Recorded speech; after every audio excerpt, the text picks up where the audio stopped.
నీకు 3 నెలలు టైం ఇస్తున్నా.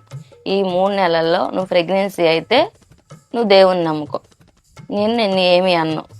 లేదు ఈ 3 నెలలు నువ్వు ప్రెగ్నెన్సీ కాకపోతే పూజలు చేయాలి. నేను ఏ ఫోటోలు పెడితే ఆ ఫోటోలకి నువ్వు దండం పెట్టుకొని కొబ్బరికాయలు కొట్టి పూజలు చేయాలన్నాడు. ఒప్పుకొని ఇలాగే అక్కడ అమ్మగారికి చెప్పాను, అయ్యగారికి చెప్పాను. ఆ నెలల్లోనే స్టానయ్య గారు అమెరికా నుండి వచ్చారు. ఇంగ్లీష్లో మాట్లాడతారు అయ్యగారు. తెలుగులో అమ్మతో మాట్లాడి చేయించండి అని, సరే లక్ష్మి నేను చేపిస్తాను ప్రేయర్ చేసుకొని ఇంటికి వెళ్ళాను. 2 నెలలు అయిపోయింది. 3వ నెల జ్వరపడుతుంది. దేవుడు మా అమ్మని మా నాన్నని తీసుకొని వెళ్ళి హాస్పిటల్లో చెక్ చేయించుకున్నట్టు కళ్ళ చూపించాడు. సో ఒకసారి వెళ్ళి చూసుకుంటే డాక్టర్ గారు అమ్మ ప్రెగ్నెన్సీ హాస్పిటల్లోనే ఏడ్చేస్తున్నా.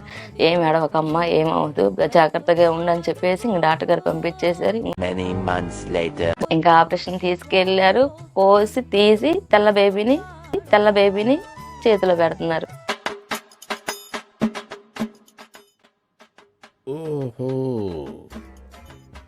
మా నాన్న అన్నాడు, నీవు ప్రార్థన చేయించుకుందాం అని అనుకున్నావు కదా స్టానయ్య గారితో, ఆ అయ్య గారి లాగా ఈ పాప పుట్టింది, ఆ దేవుడే నీకు ఒక గొప్ప కార్యం చేశాడని ఒక్కటే మనసులో అనుకోగాని ఎవరేమన్నా నువ్వు పట్టించుకోవద్దమ్మా అని అంటే, ఇంకా ఆ రోజు నుంచి ఈ రోజు దాకా కూడా ఇంకా పాప కోసం ఇంకా మేము బాధపడింది లేదు, చేసింది లేదు.